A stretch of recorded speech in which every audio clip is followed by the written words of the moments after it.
आज है हमारे मिरेकल माइंड का डे 3 एंड आज हम देखने वाले हैं हो ओ पोनो पोनो प्रेयर के बारे में सीखने वाले हैं हो पोनो पोनो प्रेयर के बारे में। हो पोनो पोनो प्रेयर जो है ये एक ऐसा डिवाइन टूल है जो कि अगर आप सीख लेते हैं और उसको अगर आप अपनी लाइफ में यूज करने लग जाते हैं, अपने लाइफ में उसको उतार लेते हैं, तो होता क्या है, मैजिक हो सकते हैं। आपके जो कार्मिक इश्यूज आपकी लाइफ में हैं, जो patterns again and again repeat हो रहे होते हैं, उनको सीख कर, उनको समझ कर आप रिजॉल्व भी कर सकते हैं। हो पोनो पोनो प्रेयर जो है ये 1980s में एक डॉक्टर हुआ करते थे, हॉलैंड डॉक्टर हुआ करते थे हॉलैंड एंड उन उनके द्वारा इस प्रेयर के बारे में बहुत ज़्यादा बताया गया, फैलाया गया। उनका अपना पर्सनल एक्सपीरियंस भी रहा जो कि उन्होंने वर्ल्ड के साथ शेयर किया। वो पर्सनल एक्सपीरियंस जो है मैं पहले आज आपके साथ शेयर करने वाली हूँ, हो पोनो पोनो प्रेयर का। एंड देन उसके बाद हम सीखेंगे ये हो पोनो पोनो प्रेयर है क्या। तो जो ये डॉक्टर हॉलैंड है, एक मिनट मैं आपके साथ स्क्रीन शेयर कर देती हूँ।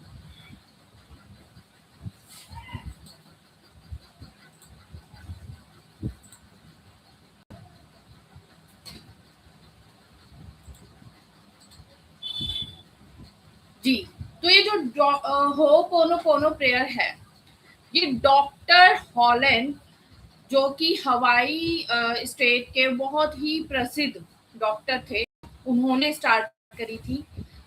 एक्चुअली हुआ क्या था कि 1980s में डॉक्टर हॉलैंड जो थे वो एक हॉस्पिटल में उनका मतलब आना हुआ। वो एक ऐसा हॉस्पिटल था जहाँ पर जितने भी पेशेंट्स थे वो क्रिमिनली इंसेन थे। मतलब कि वो लोग पागल तो थे ही, बट वो ऐसे लोग थे जिन्होंने बहुत ज़्यादा संगीन क्राइम्स किए थे। बहुत ज़्यादा, किसी ने कोई मर्डर किया था, कोई रेपिस्ट था, कोई मतलब बहुत ज़्यादा संगीन तरीके के क्राइम उन लोगों ने कर रखे थे एंड अब वो दिमागी तौर पर सही नहीं थे। पर उस हॉस्पिटल में जो भी स्टाफ काम करता था वो भी वहाँ टिक नहीं पाता था उन लोगों से। एक तो पागल, ऊपर से उनकी जो मेंटालिटी थी वो क्रिमिनल वालों वाली थी। तो वहाँ पर काम करना बहुत ही डेंजरस था, बहुत डेंजरस था। तो वहाँ के जो पेशेंट्स थे वो किसी पे भी अटैक कर देते थे और उनके साथ कुछ भी कर देते थे। वहाँ का जो स्टाफ था इसीलिए उनसे बहुत ज़्यादा डरा हुआ रहता था। अब जो स्टाफ था वो इसी वजह से जल्दी-जल्दी जाता रहता था और वहाँ पर कोई रुकता ही नहीं था। तो डॉक्टर हॉलैंड जो थे उन्होंने वहाँ पर कुछ डिफरेंट किया, कुछ डिफरेंट करने का सोचा। उनको पता था कि यहाँ पर ईज़िली रुक पाना, टिक पाना पॉसिबल नहीं है। तो उन्होंने इवन उन पेशेंट्स को देखा भी नहीं। अपनी लाइफ में उन्होंने उन पेशेंट्स के को कभी देखा भी नहीं। अगर उन्होंने जो थेरेपीज करी, मेडिसिन्स भी करी, उसके लिए वो कभी उनसे नहीं मिले। उन्होंने बहुत ही अनयूजुअल सा एक तरीका सोचा। उन्होंने उनकी फाइल ली, जो वहाँ के पेशेंट्स थे उनकी फाइल ली और हर एक पेशेंट को वन बाय वन उन्होंने हो ओ पोनो प्रेयर से हील किया। अपनी अपनी एनर्जी से उन्होंने सामने वाले जो भी पेशेंट्स थे उनको हील किया। और जब उन्होंने ऐसा करना शुरू किया तो वन बाय वन वहाँ से पेशेंट्स ठीक होने लगे और उनकी उनका डिस्चार्ज होने लग गया। आप मानोगे कितनी बड़ी बात है। एक तो वो मेंटली ठीक हो पाए, जो उनकी मेंटालिटी थी वो ठीक हो पाई और वो डिस्चार्ज होने लगे उस हॉस्पिटल से। तो बहुत बड़ी बात है, बहुत बड़ी बात है। क्योंकि जो चीज़ बहुत ही इम्पॉसिबल थी और फिर ऊपर से जो डॉक्टर थे वो कभी मिले भी नहीं थे उनसे। बिना मिले उन्होंने ये थेरेपी की थी, बिना मिले। उन्होंने उन पेशेंट्स के बिहाफ पे जो हो पोनो पोनो प्रेयर करी थी, वो सारे के सारे पेशेंट्स वन बाय वन करके डिस्चार्ज होते चले गए। तो अब आप समझ सकते हैं जो होपोनोपोनो प्रेयर है उसकी पावर क्या है, उसकी पावर क्या है, बहुत ज्यादा पावरफुल ये प्रेयर है। अब मैं जैसे कि मैंने आपको बोला कि यहाँ पर ये आपके कार्मिक इश्यूज को रिजॉल्व कर दिया। फर्स्ट ऑफ ऑल लर्न के कार्मिक इश्यूज हैं क्या, बहुत डीप में आज हम समझेंगे इसको, कार्मिक इश्यूज क्या होते हैं और कहाँ से आते हैं। इनको रिजॉल्व करना बहुत मुश्किल होता है। कार्मिक इश्यूज वो चीज है जो आप अपने पूर्व जन्म से लेके आते हैं। अपने पूर्व जन्म से हम बहुत सारी ऐसी चीजें इस जन्म में लेके आते हैं, अनरिजॉल्व प्रॉब्लम्स हम वहां से इस जन्म में लेके आते हैं और वो हमें इस जन्म में भी स्टक करती है हमारी लाइफ में। वो होते हैं कार्मिक इश्यू। आपने कुछ बुरे कर्म मान लीजिए पिछले पूर्व जन्म में करे थे और वो अब आपको प्रॉब्लम करेंगे इस जन्म में। मुझे पता है कि बहुत सारे लोग ना इस चीज पे बिलीव नहीं करते हैं, but this is the harsh reality of our life. क्यों हमारी कुछ प्रॉब्लम्स जो है वो कभी रिजॉल्व ही नहीं हो पाती, क्योंकि मर्ज तो कुछ और था और मेडिसिन हम कुछ और ही खा रहे हैं। प्रॉब्लम तो कुछ और थी और दवाई हम कुछ और ही लिए जा रहे हैं, तो वो ठीक कैसे हो जाएगी? वो ठीक ही नहीं हो सकती है ऐसे। तो ठीक करने के लिए हमें बीमारी की जड़ तक जाना होता है, बीमारी की जड़ तक जाना होता है। अब बहुत सारे लोग जो होते हैं उसके लिए पास्ट लाइफ रिग्रेशन कराते हैं कि पहले पता तो चले कि हमने क्या बुरा करते हैं, वो इतने खराब हैं, क्यों आज जो हमारे रिश्ते हैं वो इतने खराब हैं, किसी के अपने हस्बैंड के साथ, किसी के अपने इन लॉज के साथ और किसी के तो अपने माँ बाप, अपने खुद के सिबलिंग्स के साथ, किसी के पड़ोसियों के साथ। और कुछ ऐसे रिश्ते खराब होते हैं कि सामने वाला बंदा ना छोड़ ही नहीं रहा होता। माँ बेटी, बेटे बाप, सब में ये चीज देखने को, पैटर्न देखने को मिल सकता है आपको। और उसके अलावा बार बार जॉब का छूटना, बार बार जॉब आपकी छूट रही है, बार बार आपका करियर जो है वो अनसेटल हो जाता है। मतलब बहुत सारी और डिफरेंट प्रॉब्लम्स आप फेस कर सकते हो कार्मिक इश्यूज की वजह से। कार्मिक इश्यूज ऐसी चीज है जो आसानी से पीछा नहीं छोड़ते, क्योंकि उसकी दवाई हमें पता ही नहीं है। और जब तक हमें उसकी दवाई नहीं पता होगी, उस पर हम वर्क नहीं करेंगे, वो चीज रिजॉल्व कैसे हो जाएगी? उसको रिजॉल्व करने के लिए होपोनोपोनो प्रेयर को हम यूज करेंगे यहाँ पे, ठीक है? होपोनोपोनो प्रेयर को यूज किया जाएगा। अब कार्मिक इश्यूज मैंने बता दिया, आपके जो रिपीटेड पैटर्न्स हैं जो पास्ट लाइफ से आ रहे हैं, आपके रिलेशंस में जो गड़बड़ चल रही है। अच्छा, इसमें एक और ड्रास्टिक प्रॉब्लम मैं आपको बता देती हूँ, जो लोगों को ना ऐसा लगता है कि रिलेशंस में कुछ लोग ब्लैक मैजिक के शिकार होते हैं, उनके ऊपर बार बार काला जादू हो रहा होता है, ठीक है? तो वहां पर भी यही चीज वर्क करती है। आपको लगेगा कि सामने वाला बंदा कर रहा है ना तो वो गलत है, मैं नहीं कर रही हूँ उसके ऊपर, या मैं नहीं कर रहा हूँ उसके ऊपर, तो मेरी गलती नहीं है। आपको ऐसा लग रहा होगा सामने वाला बंदा कर रहा है तो वो गलत है, आपको ऐसा लग रहा होगा। हाँ, अगर आज के टाइम पर देखा जाए तो वो बंदा आज अपने कर्म खराब कर रहा है, वो बंदा आज के टाइम पे अपने कर्म खराब कर रहा है, बट वो ऐसा क्यों कर रहा है, इसकी गहराई आपके खुद के पूर्व जन्म में जाकर मिलेगी आपको, आपके खुद के पूर्व जन्म में जाके मिलेगी आपको, ठीक है? तो अगर वो ऐसा कर रहा है आपके साथ again and again and again, तो मे बी आपने बिल्कुल सेम उसके साथ पैटर्न पूर्व जन्म में किया होगा, या आपने कुछ तो ऐसा उसके साथ किया होगा कि वो आज आपसे बदला ले रहा है। ये बदले की भावना जो किसी सामने वाले बंदे में आपको देखने को मिलती है, ये आती है पूर्व जन्म से।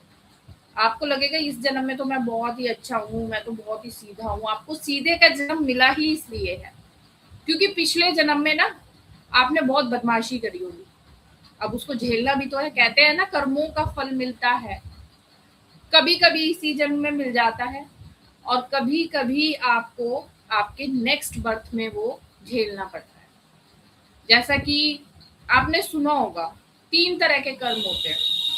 एक होता है हमारा संचित कर्म, एक होता है हमारा संचित कर्म। संचित कर्म क्या होते हैं?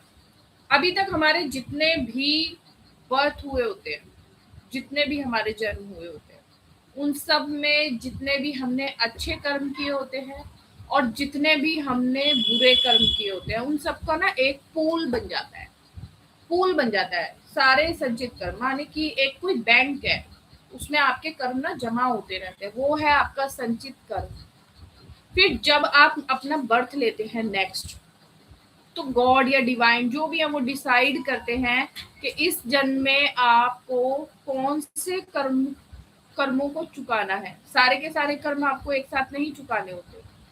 आपके संचित कर्म जो होते हैं, उस पूल में काफी सारे कर्म हो सकते हैं, बट वो सारे आपको एक साथ नहीं चुकाने होते।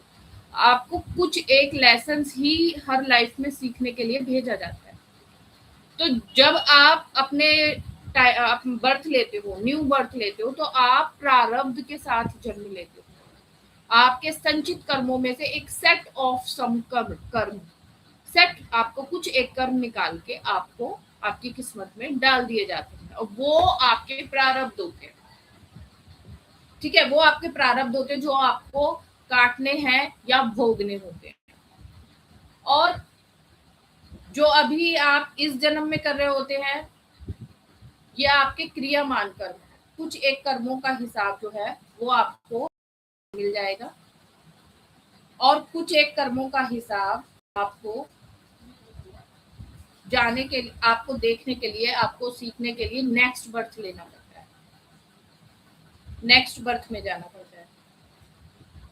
तो ये हुई कर्मा थ्योरी।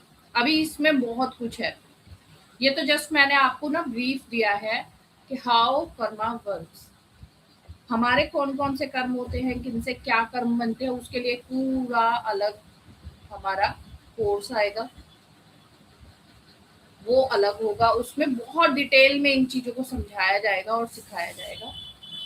अभी हो कोनो कोनो प्रेयर सीखने के लिए हमें इतना जानना बहुत जरूरी है, इसमें ही हमारा काम चल जाएगा।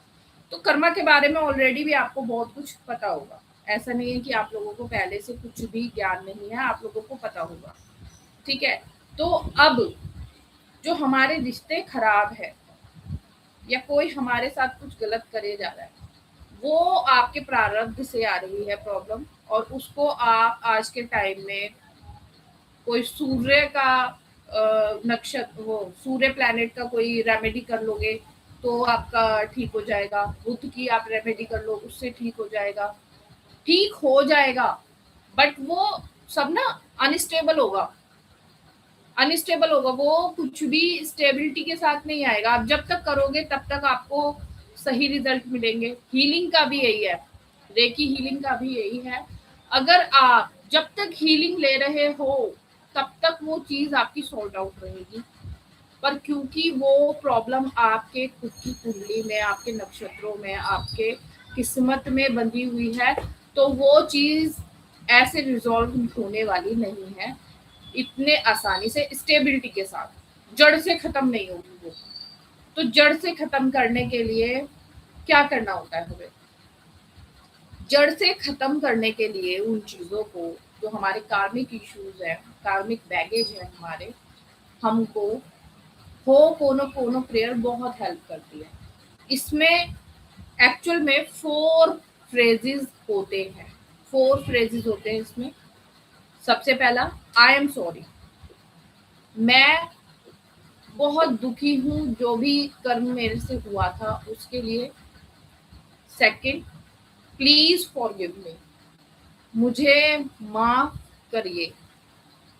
तीसरा, थैंक यू। थैंक यू आप उस हर चीज के लिए कह सकते हो, जैसे कि ग्रेटिट्यूड में मैंने आपको बताया था, जो भी ब्लेसिंग आपके पास डिवाइन ने आपको दे रखी है, उस हर चीज के लिए आपको थैंक यू बोलना है। And fourth, I love you.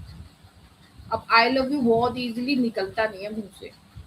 जब आप बहुत बैड सिचुएशन में हो ना, तो डिवाइन के लिए भी आई लव यू निकलना ना थोड़ा मुश्किल हो जाता है। बट यहाँ पर ना हम लोगों को खुद को समझाना है, अपने मेंटल लेवल को ना हमें ऊपर उठाना है। मेंटल लेवल को हमारे को ऊपर उठाना है, ठीक है। प्रैक्टिस करनी है, इस चीज को समझना है कि जो हमारे कार्मिक इश्यूज है ना, वो और किसी की गलती नहीं है। आप दूसरों पर ब्लेम डालना छोड़ दीजिए, दूसरों पर ब्लेम डालना छोड़ दीजिए। जो भी कुछ आपके साथ आज घटित हो रहा है, जो भी कुछ आज आपके साथ हो रहा है, वो आपके खुद के कर्मों का फल है। या मेरे साथ अगर कुछ हो रहा है तो वो मेरे खुद के कर्मों का फल है, जो मुझको भोगना ही पड़ेगा। हाँ, उसका सॉल्यूशन किया जा सकता है। उसका सॉल्यूशन क्या है? सबसे पहले आप डिवाइन को मैसेज दीजिए कि आई एम सॉरी, जो कुछ भी मेरे से हुआ है मैं उसके लिए बहुत दुखी हूँ, ये मेरे से गलती हुई थी, ठीक है। मानो आपको आपकी गलती नहीं भी पता हो, तब भी अगर आप आई एम सॉरी बोलते हो तो डिवाइन सुनता है और उस पर वर्क भी करता है। प्लीज फॉरगिव मी, मुझे माफ कर दीजिए उस चीज के लिए जो मेरे से गलत हुई थी। आप ऐसा तो बोल ही सकते हैं, आपको नहीं पता बेशक कि क्या गलती हुई थी, बट आप उसके लिए आप बोल सकते हैं कि प्लीज फॉरगिव मी, मुझे माफ कर दीजिए। आप रोज ये 4 फ्रेजेस बोलना स्टार्ट करिए हो कोनो के, and you will see the magical results in your life. Obstacles जो आते हैं ना आपकी लाइफ में, बार बार आपकी लाइफ में ना बार बार रुकावटें आती हैं हर जगह। परसों एक जो यहाँ पर थे सर, वो बोल रहे थे कि मैं बहुत प्रॉब्लम में हूँ और मैं इन सबसे बचना चाहता हूँ पर बच नहीं पाता हूँ, क्योंकि ये चीजें ना जो कार्मिक इश्यूज होते हैं ना, आपको बार बार ड्रैग करते हैं, आपको बार बार उन्हीं चीजों में घसीटते हैं, बार बार उन्हीं चीजों में खींचेंगे, आपको निकलने ही नहीं देंगे बाहर। तो हमें ये सब प्रैक्टिस करना है, सीखना है कि इस चीज से कैसे निकला जा सकता है बाहर। उस चीज को सीख कर हम अपनी लाइफ में अप्लाई भी करेंगे। अब बहुत से लोग जो है ना, वो सीख तो लेते हैं, समझ तो लेते हैं, बट अप्लाई नहीं कर रहे हैं।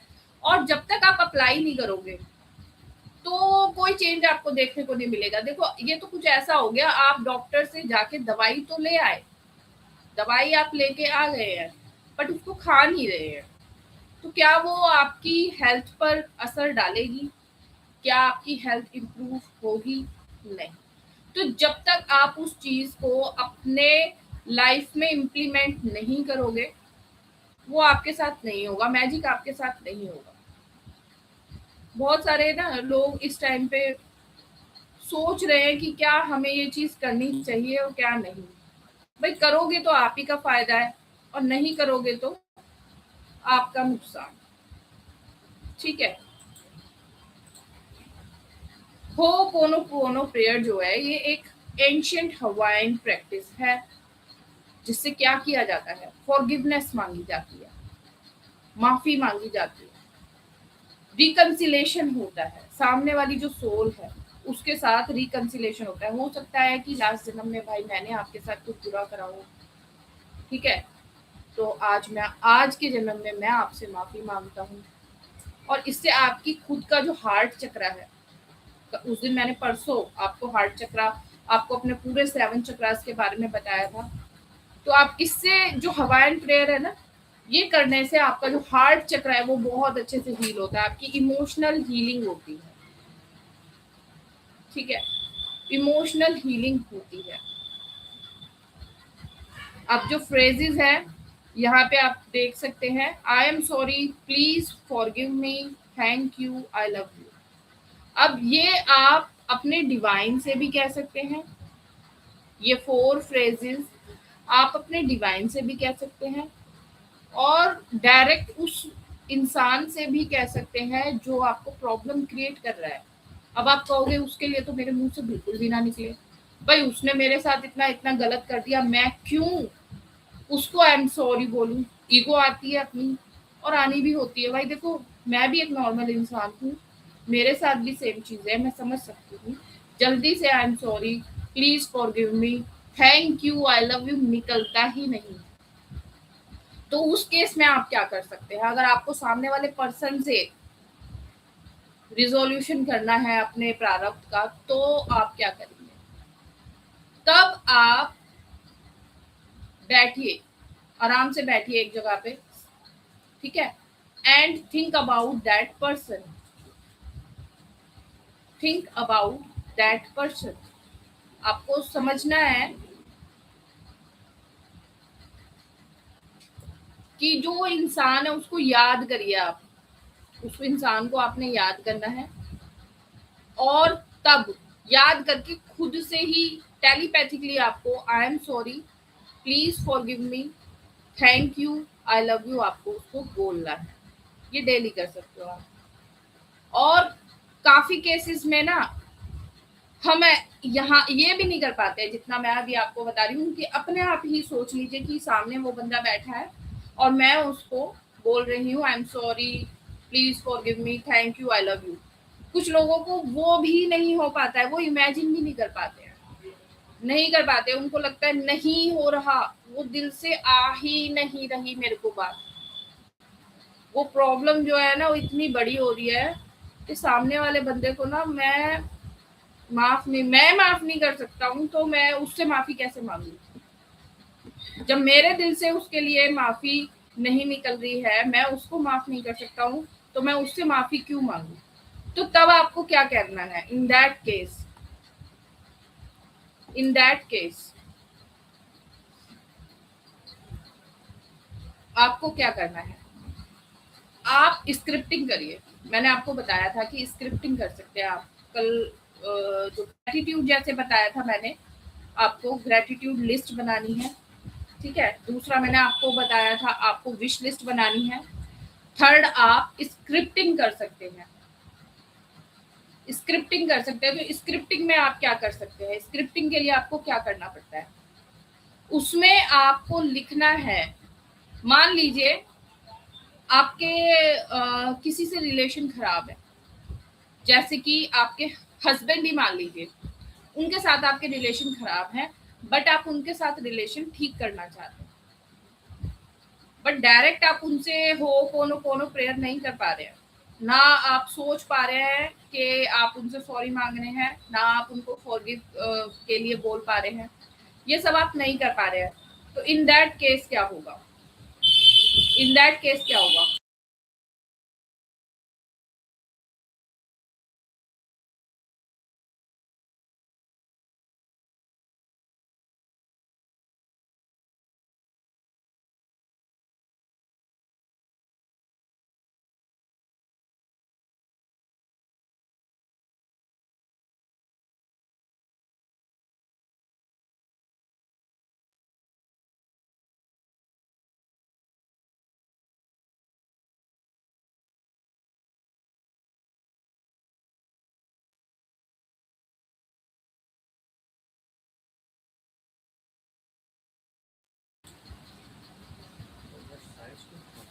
हाँ, तो आपके जो हस्बैंड है, मान लीजिए उनके साथ आपके रिलेशन खराब है। देखो क्या ऑडियो आ रही है, ऑडियो आ रही है, एक बार आप मेरे को कमेंट कर सकते हैं। कहीं भी कभी भी आपको टेक्निकल इश्यूज दिखाई दे रहे हैं तो मुझे आप डायरेक्ट कमेंट करिए। कल भी हो गया था ना ऐसा कि मैं बोले जा रही थी और ऑडियो तो थी ही नहीं, तो प्लीज आप मेरे को कमेंट करके बता सकते हैं, मैं एकदम से उसको नोट करूंगी और जो भी टेक्निकल इश्यूज है उनको ठीक करूंगी। तो अब यहाँ पे आपके मान लीजिए आपके हस्बैंड के साथ रिलेशन खराब है और आप नहीं बोल पा रहे हो I am sorry, please forgive me, आप नहीं बोल पा रहे हो, आपके मुंह से निकल ही नहीं रहा है। यहाँ पर आपके हस्बैंड भी हो सकते हैं, यहाँ पे आपके इन लॉज भी हो सकते हैं, कोई भी हो सकते हैं। तो उस केस में आपको क्या करना है? उस केस में आप स्क्रिप्टिंग करिए। स्क्रिप्टिंग में आपको लिखना है कि मेरे सभी रिश्ते अच्छे हैं, मेरे सभी रिश्ते मधुर हैं, मेरे सभी रिश्ते बहुत प्यारे हैं। आप इस तरीके से लिखिए। और जब आप ऐसा लिख रहे हो, आप उस बंदे का नाम तो नहीं लिख रहे उसमें लाइन में, है ना, आपकी ईगो हर्ट हो जाएगी, तो है ना। मैं मेरे सभी रिश्ते अच्छे हैं ऐसा लिखकर आप उस पर्सन को इमेजिन कर लीजिए। बस इतना आपको करना है, इतना आपको करना है। अगर आपके साथ ये दिक्कत है ईगो वाली, कि आप उस पर्सन को डायरेक्ट नहीं बोल पा रहे, फर्स्ट ऑफ ऑल तो सबसे अच्छा होगा आप उसे डायरेक्ट बोले, डायरेक्ट नहीं बोल पा रहे तो आप मेडिटेशन में इमेजिन करिए, तब बोलिए, तब भी नहीं बोल पा रहे तो स्क्रिप्टिंग करिए, स्क्रिप्टिंग करिए, आप लिखिए कि मेरे सारे रिश्ते बहुत अच्छे हैं, ठीक है, मेरी जॉब बहुत अच्छी चल रही है, और उस सामने वाले बंदे को, आपका मान लीजिए बॉस आपको परेशान करता है, आप उसको आई एम सॉरी नहीं बोल पा रहे हो, उसको फॉरगिव मी आस्क नहीं कर पा रहे हो क्योंकि वो करना आपको पॉसिबल फील नहीं हो रहा है, तो आप जस्ट लिखिए कि मेरी जॉब बहुत अच्छे से चल रही है, वहाँ पर जो जितना भी स्टाफ है वो बहुत ही हेल्पफुल है, बहुत, ये प्रैक्टिस आपको डेली करनी है, ये डेली करनी है, 1 दिन से 2 दिन से ये काम नहीं करेगा, 1-2 दिन की बात नहीं है, आपको इसके ऊपर लगातार वर्क करना पड़ेगा, अगर आप इस चीज़ को लगातार करते हैं, तो इट वर्क्स फॉर यू, आपको रिजल्ट्स मिलने लगेंगे।